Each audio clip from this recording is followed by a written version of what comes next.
to me. How's it hanging? How's it happen? You guys know this is Kevin from the Chord Progression Podcast. The podcast So Magazine describes as the one that initiates profound discussions with rock and metal artists, allowing fans to discover the creative workflow of their favorite musicians and understand the factors to make the band succeed or fall from fame. We are also sponsored by Dark Fusion Systems, the best for your custom computing needs. Get $100 off your entire bill. It's called CPPod at darkfusionsystems.com. Links in the description of the podcast below. Time to go to our feature presentation. I've been waiting for this one for 2 years. We were going all the way to Scotland to talk with Ali from Bleed From Within. Oh yeah, their brand new album Zenith comes out on April 4th with a US tour right after that with both from Valentine and Trivium.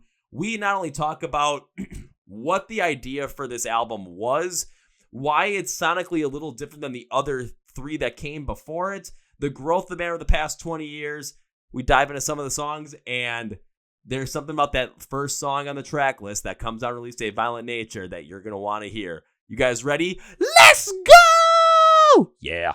Well, ladies and gentlemen, boys and girls, listeners of the Chord Progression Podcast. After seeing this band play live on their first U.S. trip in 2023 supporting August Burns Red, I've wanted to bring them on the podcast. This was like 2 years ago at this point. I've been waiting, I've been hoping, and finally before the release of their brand new album Zenith on April 4th, 2025, we're making it happen. That album is coming out. It's going to be an absolute barn burner of an album that you're going to want to check out, including the singles that are already out right now. But we're close to the album. And then if you're in the U.S., they're going to be touring over here with the likes of both from Valentine, August Burns Red, and Trivium. So don't miss out on it because, God, it's a good time seeing these guys live and with new music. It's going to be even better. So please welcome Ali from Bleed From Within to the podcast. So Ali, welcome to the Chord Progression Podcast. Thank you very much for having me, man. How are you? I am doing A-okay today. I technically should be at work right now, but I'm here talking with you, so clearly I'm doing the better thing of the two. Obviously. This is where you're meant to be, mate. That's what I feel like. I just need to be making more money off of this so I can do this full time and be like, yeah, I'm supposed to be at work, but it's right here. So, I'm doing the right thing. That's it. Respect the hustle, respect the grind. I mean, you guys have been on that grind since, God, for how long? Like almost 20 years at this point, maybe 20 years at this point, probably longer, especially just on a personal side of things. So I know you guys totally understand what that's like.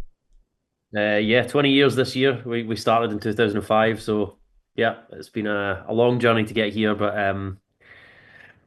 we wouldn't be where we are today if it wasn't for all the trials and tribulations and all that shit. So just excited to be here and putting out the music that we've just written.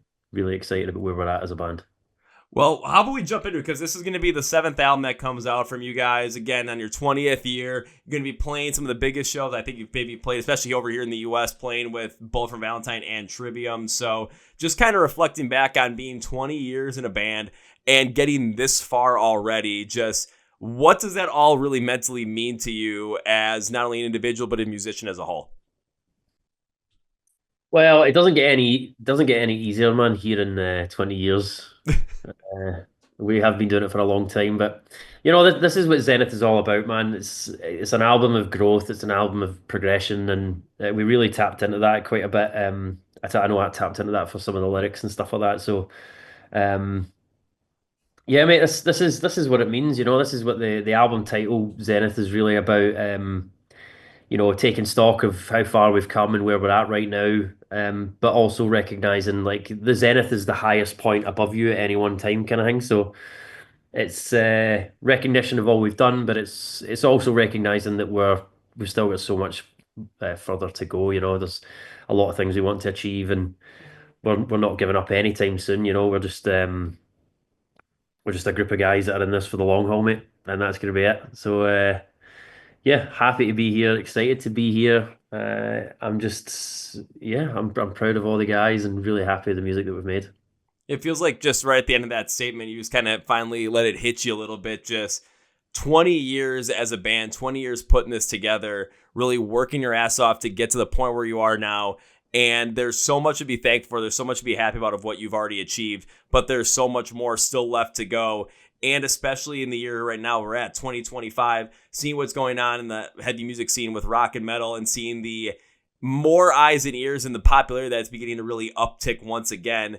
It shows the fact that there is still so much further for you guys to go with your sound, with what you want to do. and that there's going to be so many more new people and more new ears that are going to be getting attached to the sound as well. Because I'm thinking about over here in America recently, like right before we recorded this, Sleep Token just announced a new tour here, and it's an arena tour where 2.5 years ago they were an opening band for concert halls for In This Moment. Then Bad Omens, they're going to be playing huge amphitheaters this year. They're headlining festivals. And 2.5 years ago, they were just breaking out the same time too. So there's a lot of there's a lot of focus in on sounds like this, and especially with Zenith, there are so many sounds here that you can really attach yourself to and listen to that still have the absolute heavy raw tenacity that Bleed From Within has. But it's just even more expanding of a nature to see that the last 20 years have been great, but the next 20, 30 years can still be even better. And you guys aren't slowing down anytime soon, and you're in the perfect position to continue that rise and continue to influence so many other fans and musicians alike. Yeah, I mean it's a great time for heavy music, like you said, man. Sleep Token, bands like Sleep Token, bands like Bring Me Horizon, bands like Architect, Spirit Box, just really putting us on the map. Knocked Loose, another one, obviously at the Grammys. Knocked Loose nominated for a Grammy is insane to me. I think 10 years ago you would never have heard that, but we've got bands like Gajira up there as well, and it's a great time for heavy music. I think in particular for heavy music coming out of the UK as well, man. We've got a great pool of bands that are just leading the charge over here. So I definitely feel like it's a rising tide lifts all ships kind of vibe, and you're seeing it now as the kind of festival headliners are changing over, and Sleep Token obviously headlining festivals now. Bring Me have been headlining for a couple of years. Architects are going up there as well. It's great for all of us, I know these guys, I know these bands, and I think in the scene right now there's a good vibe, there's a good energy, and it's cool to be a part of that. We've been a part of it for a long time, obviously, but to see your peers' success at such a level is really inspiring to see, and it's just good to see. It warms the heart. So, I like to see the success of friends. I like to see them do well. And that in part is obviously it's just helped us, I think, as well. We're coming from the same kind of era of bands. By no means that they are the level of the bands I've just mentioned, but we're all in it together, and we're doing the same circuits and stuff like that. So it's very cool to see. I was going to ask, is there something in the water over there in the UK? Because it seems like there are so many great bands over in the UK that are rising and just getting more notice as time goes on. Similar to Australia as well. I mean, you mentioned them, Sleep Token, Bring Me the Rise, and Architects. Seeing the fact that you guys, especially in 2023, coming over for your first US tour, and people really really wanted to go to that tour specifically to see you guys. And then last year when you guys came back, people wanted to go specifically see you guys. I made a point during Milwaukee Metal Fest. It's like, yeah, I'm gotta see Bleed From Within. They're playing the ballroom stage. This is going to be an absolute manic piece of work, and I gotta be in the middle of the pit for it. I was dead tired, but there was no way I was missing that. So it's just something where there's so much great music, especially from the heavy side coming out of the UK. I gotta wonder, is there like a specific thing you're seeing around just the mentality of artists around that area, or the creativity that they're using that is just speaking to so many people in the heavy music scene? Oh, I don't know, man. Honestly, I mean, for us, you know, I mean, we come from Glasgow, Scotland, so we're a bit further away from London in that sense. I always thought it was harder. I felt like we had to work harder just to get noticed, even in the UK.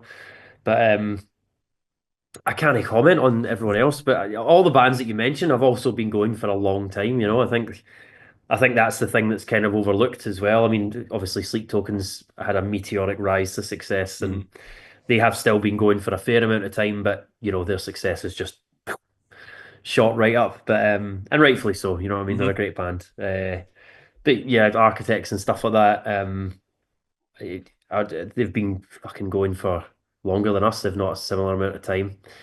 So they've been chipping away at it for a long time. Do you know what I mean? I feel like it's now where, I mean, like same with Bring Me. They've been going since the early 2000s, and people now they're still considered, they're a young band in that sense. Still in their 30s and stuff, but that's 20 years of graft, 20 plus years that's put them where they are now. So I think it's probably just a case of hard work paying off for the most part. I feel like we are very fortunate to have to be the band that we are, in the sense of we're just a group of friends that have wanted to do this for as long as we possibly can, and it's our friendship has been our strength, and that's what's kept us going. And now we're getting to a point where we're reaching some level of success, as people would call it, because bigger tours or whatever. Hmm.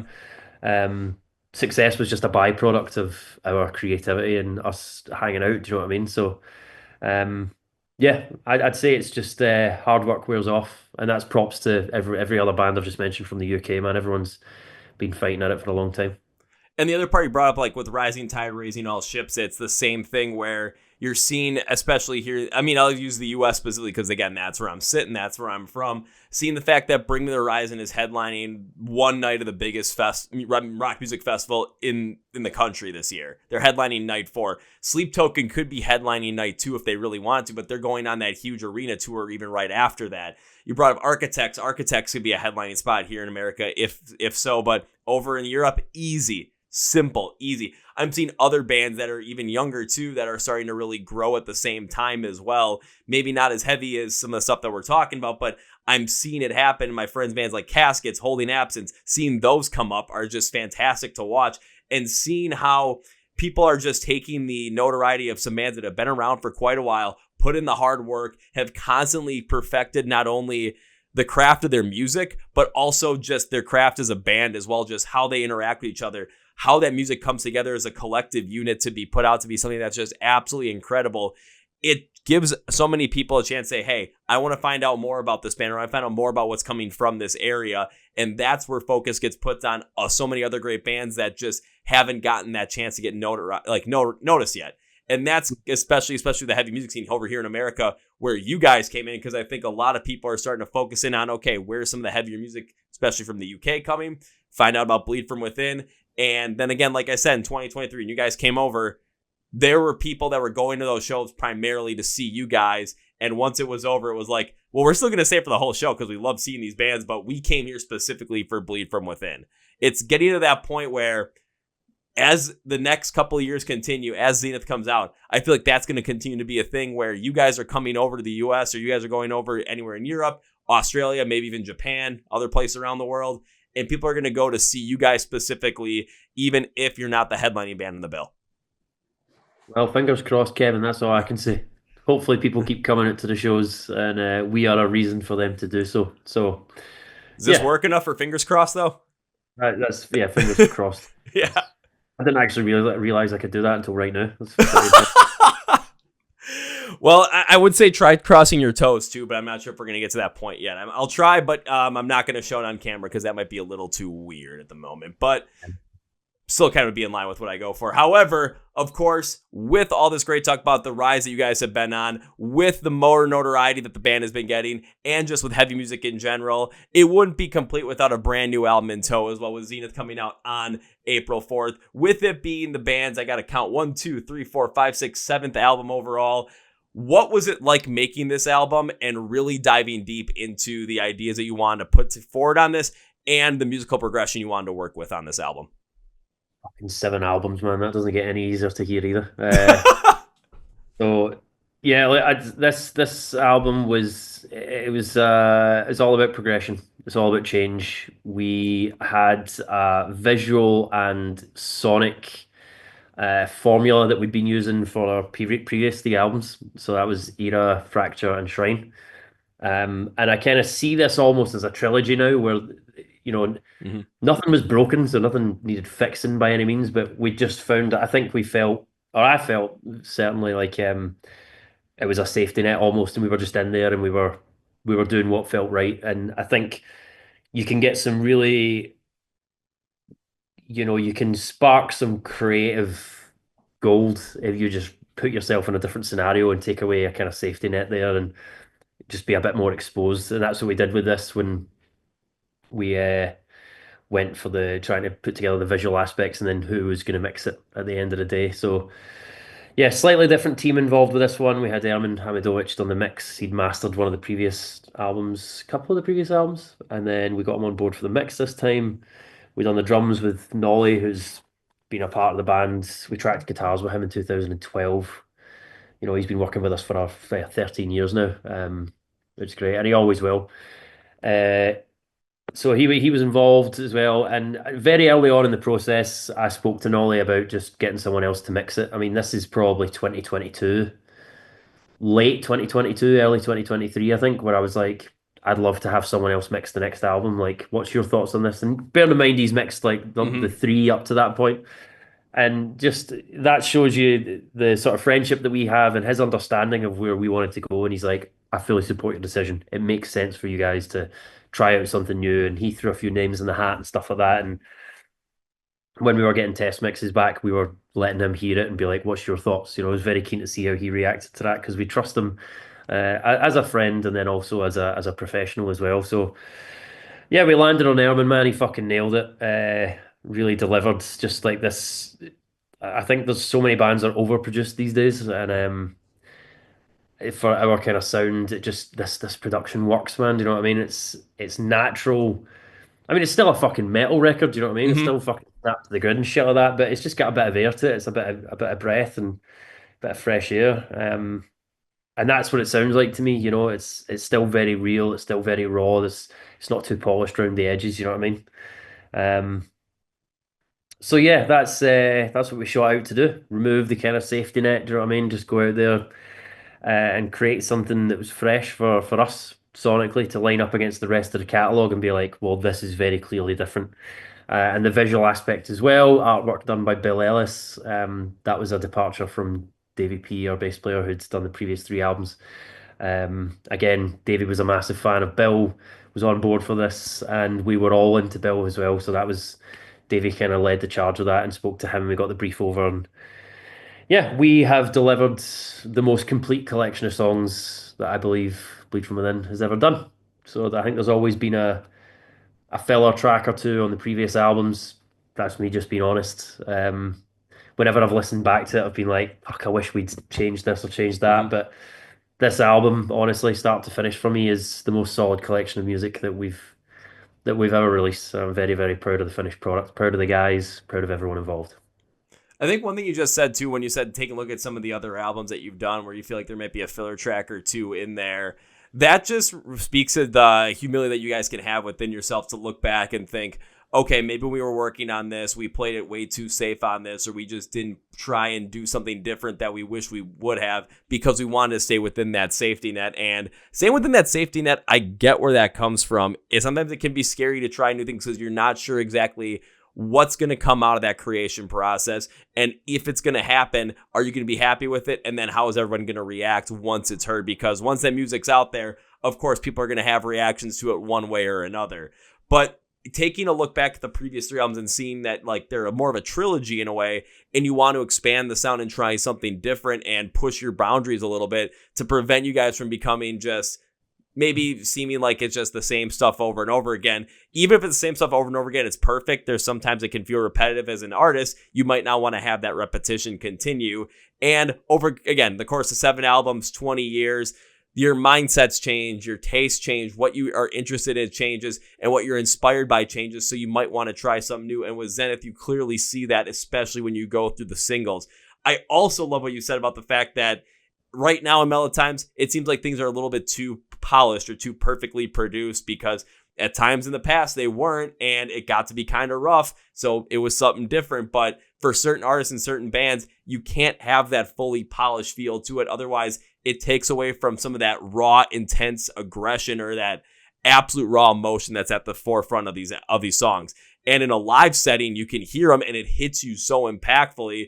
Where on Zenith, there are songs here where it's you listen to them right away and you don't hear that perfectly rounded production. You hear some things that just don't sound polished, but it's the correct way to go about it because it amplifies the story of the song, amplifies the emotional journey that the song is taking you on, and just takes it to a different level where, I mean, especially after listening to Hands of Sin, I'm ready to go and just fight someone in the pit for fun and have a blast just because it's just going so straightforward in your face. I can't get enough of it. Like, I want to go and fight my buddy right now because it just got me amped up in that degree.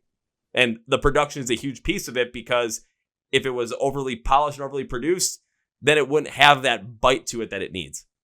Yeah, I totally agree, man. I mean, that's we've captured what we set out to do here with this mix and how it's all come together. Do you know what I mean? I'm tracking live drums for this, and there's minimal kind of sampling going on, and all that kind of stuff. You still want to hear the sound of drums in a room, for me, and not kill this stuff by over processing it or sampling it to death. And then it just sounds like a computer at the end of the day. It's supposed to be a person in a room hitting the drums. And the same goes for the vocal performances as well. Kennedy and Stephen on this album have just taken another step up, and it was a pleasure watching the songs come to life. Yeah, especially, I mean, I'll bring up Hands of Sin again, just the differentiation between what Kennedy and Steven were able to do, given the clean, unclean variables. You can see some of that lesser production in there. So the more rougher side of things comes out. Of course, it amplifies unclean vocals in a way. It might not amplify the cleaner vocals in the greatest way, but you're able to see more of that emotional contrast stand out when both people are, you hear both different vocals. You hear the cleans, and they're going to take you in a different direction than the uncleans are. But that contrast, just given how it's produced on this album and produced on these songs, it allows that to stand out so much more vividly, but each side is amplified by the other. That's where a great contrast comes in. Yeah, I mean they've always worked well together, but I Hope in Hell is a great example of this, where I wrote the lyrics for that track, and it was always a kind of call and response kind of vibe that I wanted between Stephen and Kennedy. The first half of the verse is Stephen, and then it goes to him, and then the second verse it's just a shorter, more compressed version of that, and then both our voices marry together in the chorus. And like you said, it's the balance has just worked perfectly here. And I think as we develop more as musicians, and as their voices improve as well, and we hone in on the sound it is that we want to create, that shit excites me. Do you know what I mean? That's what's really fun to see as a creative, and just be like, right, okay, you're slowly realizing more and more sounds in your head. You're being like, that's exactly how you wanted it to be. It's fun. I say I wish I would know what that's like, but because I'm not a musician, I'm talking to musicians. I can only Right. just like think, okay, so many other people have said this similar thing, so I'm gonna have to agree with you on that. I did like the fact that you brought up A Hope in Hell, because that was one of the singles when going through it. It definitely had more of, I would say, an experimental taste to it compared to what people might be expecting, especially for the last three albums. But even at the end of my run through of it, taking all my notes down the song, I wrote, this song is sneaky good if you really listen through it on the first go. Like, it is something you're not going to expect, but if you just sit back and just listen to it, it is so sneaky good that it's just going to come back and bite you, and you're going to think, I got to listen to that again and again and again. And it shows the expansion of what Bleed From Within can really do with their sound, what you guys can do with your sound. That song is a perfect example of it. I love the expression "sneaky good." I have to say that, and I'd argue that's probably it makes sense to us as well, because I thought the song was okay, and then we put the lyrics down on it, and then I heard it once it was tracked, and we all just kind of went, "I think that's pretty special. That's fucking sneaky good." And then Yeah. we made it a single. We released it before the album, and again, it was just to show a bit of contrast. That's always our goal with singles is always just to show a bit of what the album's about. And on this album, it was kind of, Hands of Sin was kind of faster and thrashier with the clean chorus, big breakdown. I Hope in Hell was just slow and fucking balls to the wall. And the bagpipes, obviously, we had to get the bagpipes out there. And I Hope in Yeah. Hell was just the more melodic number. It's kind of like we've experimented more with this kind of sound. What do people think? And it went down well. And then God Complex again is just no nonsense, man. It's straight up. So yeah, there's still a lot more to unpack on the album for folk. I'm really excited to see people's reactions when they get stuck into the rest of the songs. See, I wish I would have been able to get the album stream a little earlier so I could be like, okay, I know exactly what you're talking about, and I can amplify it a little bit more. But I was able to listen to the singles. But when you brought up the bagpipes, because right when you hear them in place of your Halo, because just the way that song works too, it provided more of this at times, like kind of like had this pen progression, but it was groovy at times. It had a little bit more of a progressive feel at times. And it built really well, and I kept waiting for that one moment for something to just tie it all in together. And when the bagpipes come in at the end, I just sat there and I thought, I didn't think that this was the thing that needed to tie this song perfectly together. But at the end of it, it just amplifies every piece that was before it, allows it to stand on its own, but at the same time have that thing that people are going to constantly come back to be like, I gotta hear this again. I gotta see this live. I gotta see what they're gonna do with bagpipes live. Is someone gonna come out with bagpipes and play this every single night? I don't know, but if it is, I'm gonna be so excited if that's the case. I see your head shaking, so I don't think so. We can't afford to fly somebody out to play bagpipes for 20 seconds of a song. Do you know what I mean? Like, that's not happening in the US. We'll see what happens in the UK and Europe later in the year. And at some point in the future, I'm sure we'll get a piper out to the States, to North America. Or just like every city you go to, just like, we need you for 20 seconds. We'll just put a flyer out there. Someone will end up answering the call. At least we hope. Piper. Yeah. I mean, there's a whole thing for it. We done it in Glasgow with Slipknot at the end of last year, and we had two pipers and two snare drummers. One of the guys, Scott, who actually tracked it on the album, and then one of the guys that also played the snare drum as well. And then another two boys, but it's a whole thing. We put like makeup on them. We had to get our friend Nikki Doherty. She came out. She's like a makeup artist in her spare time, and or maybe she does that full time. I'm not sure. She's really good at it anyway. But Nikki came out and she dressed them. We got like kind of old robes and stuff like that. So it's a whole process to kind of to do it the way that we want to do it. And it's difficult now because obviously we've put it out there in the world and everyone's like, you better be doing this live, and we're like, it's fucking expensive and it's quite hard work. We're still the opening band. It's like, I'm not sure what fucking Bullet or Trivium would think if we were bringing out somebody on tour just to do bagpipes for the last 30 seconds. But yeah, this is the joy of it is, we're still a young band even though we've been going for fucking ages. So we've got a lot of time to play with this, and we'll see how we can bring the pipes into a live scenario consistently moving forward. I mean, I hope it happens at some point, but I do want to thank you for breaking down just like the fact that it's not like most financially viable or anything around there, just so everyone can get the understanding of it. You have to pay those guys. They're fucking masters of their craft. You know what I mean? So, yeah, to bring somebody else extra out on tour for that part of a set is, I'm the manager of the band as well, and I can tell you that's not a good business decision. Not the best decision, but at some point in time, maybe for a hometown show though, that's something you definitely want to pull out because that's just epic. Of course. If we didn't have a live piper in Scotland, I think we'd get booed off stage. You might at this point. I do have a question I love asking, especially when it comes to artists that are coming out with new albums. And I got to ask on this one, especially with the way we've been talking about this album. Of course, at the time of recording this, we've had 4 singles out now. In Place of Your Halo, God Complex of Hope and Hell, and Hands of Sin. There are 7 other songs at the point of recording this that have not been released. I'm not going to ask you to pick your favorite because that is not I can tell you my favorite. Okay, then which song is your favorite on this record and why? Track 1, Violent Nature. It's the best song we've ever made. Why? It's just great fun. When you hear it, it'll all make sense. Yeah, it was a deliberate choice. I said to Gunzi, I want the fastest, most, like the heaviest song we've ever done. And I want it to be the fastest thing we've ever done to open this album. And just go away and work on it kind of thing. And then I remember he came back and he's like, can you blast beat at this speed? And I was like, yes, I think I can.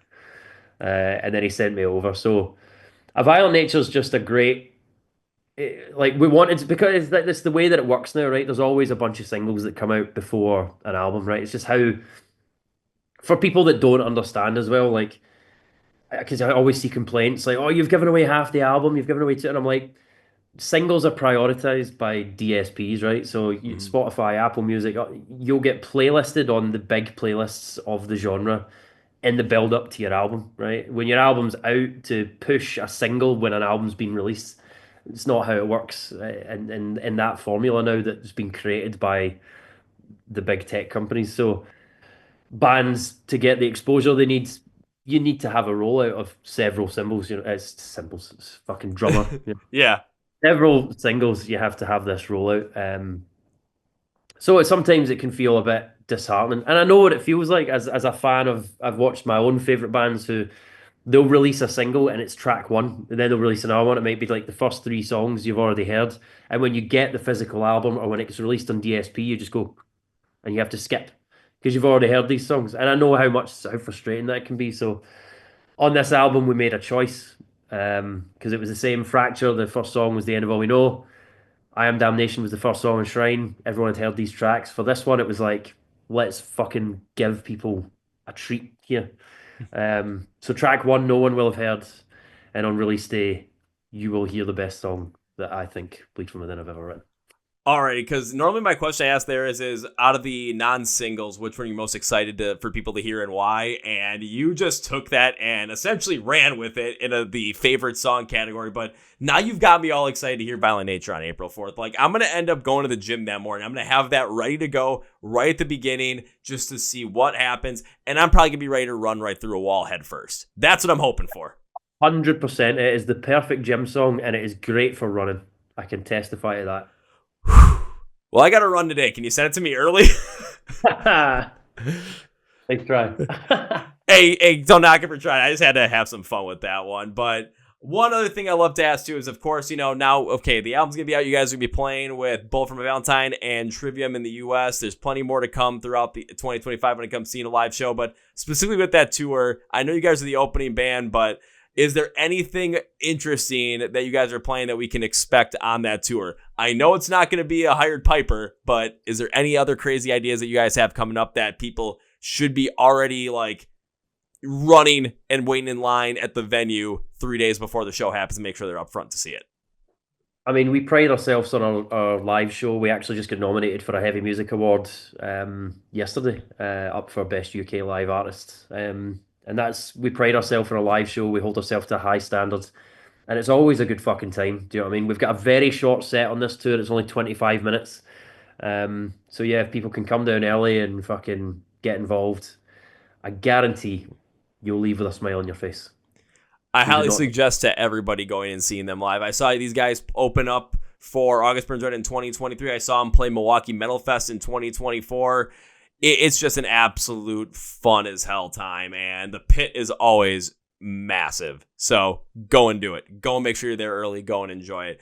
Ellie, I got one more question I want to ask before we wrap this up. It's something I love to ask every artist I bring on this podcast as a way to get to know more new music and get to know more of the music that you love. So I'm going to ask for three specifically. Can you name me three bands or artists that you love that you would love to see more people get into right now?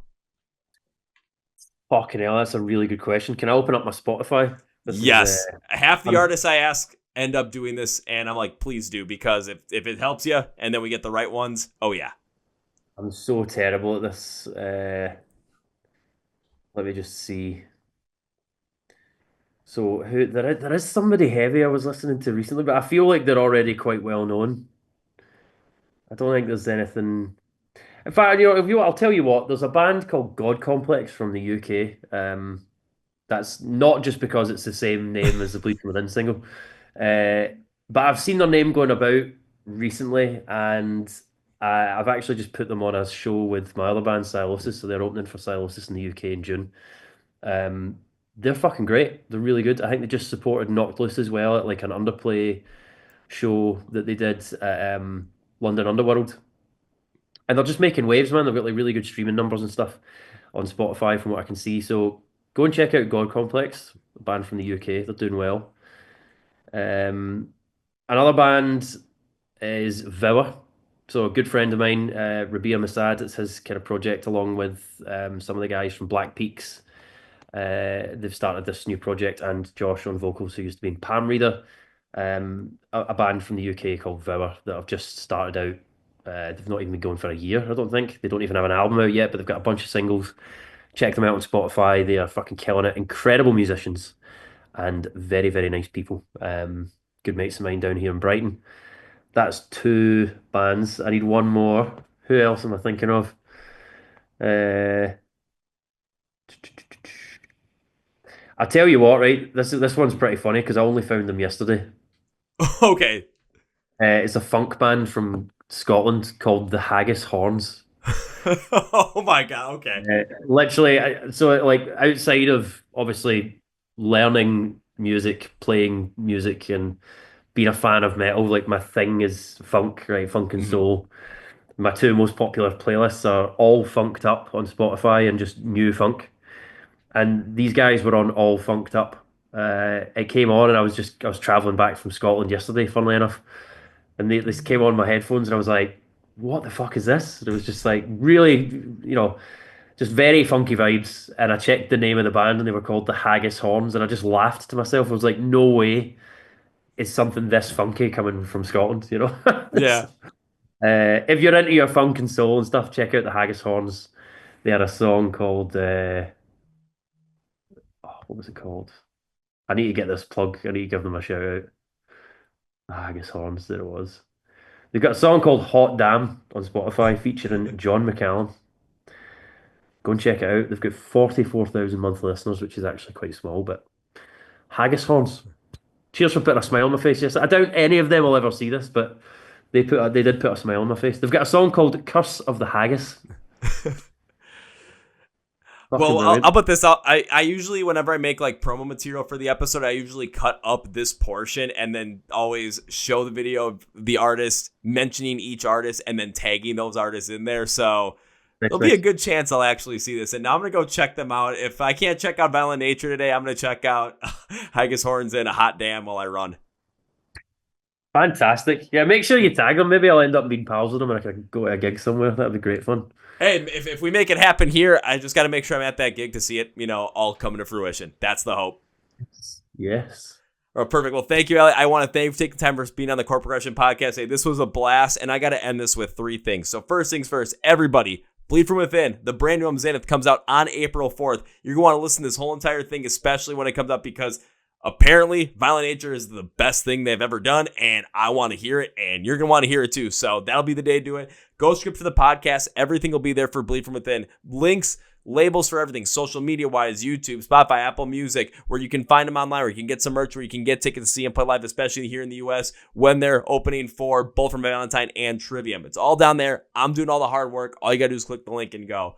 Allie, now it's time for number 2. Whenever I've guests in the podcast or join the podcast like this, I always tend to make a certain promise as a way for me to say thank you, I appreciate, and I wish to continue to support the band in the future. I've already seen you play twice with the first time I get to meet you, but I want to make sure I make this promise in person. So when I get to see you perform live next, I will find a way to come and find you, say hello, but that's not the promise. The real promise is first round's on me. Good man. Speaking my language. I had a feeling that was going to be speaking your language. I'm like, alrighty, as long as I, and don't end up, blowing, $300 on alcohol, I think we're set. But it might happen. We're pretty sensible on tour, ish. So yeah. So like 275. That sounds good. Perfect. And now it's time for number 3. As we bring this conclusion, I cannot end this by saying goodbye. This was incredible. I would love to have you back on the podcast again in the future. And I made you a promise. Got to stick with it. So this can't be goodbye. This is, I'll see you later. Awesome. Cheers. Woo! Well, folks, my interview with Ali from the band Bleed From Within. Now it's time for Kevin's final thoughts. So, yeah, these guys have been around for 20 years, and it's really weird to say that because I'm thinking like 2005. What was I doing in 2005? I was either in 4th grade or 5th grade, and I was just like, still all about sports and afraid to talk to girls. But I think about it now, and like 20 years is a long time, and as a band, that's a long time to go about so many different things and seeing the growth of your music and growth of your sound overall. If you've been a band for 20 years, clearly you've done something right to stick around for that long. And with 7 albums and the band continuing to grow alongside so many heavy metal stalwarts from the UK, like we said, Bring Me the Horizon, Architects, seeing the rise of Sleep Token, like they're there. They're going to continue to rise through this because heavy music is becoming much bigger of a thing as well.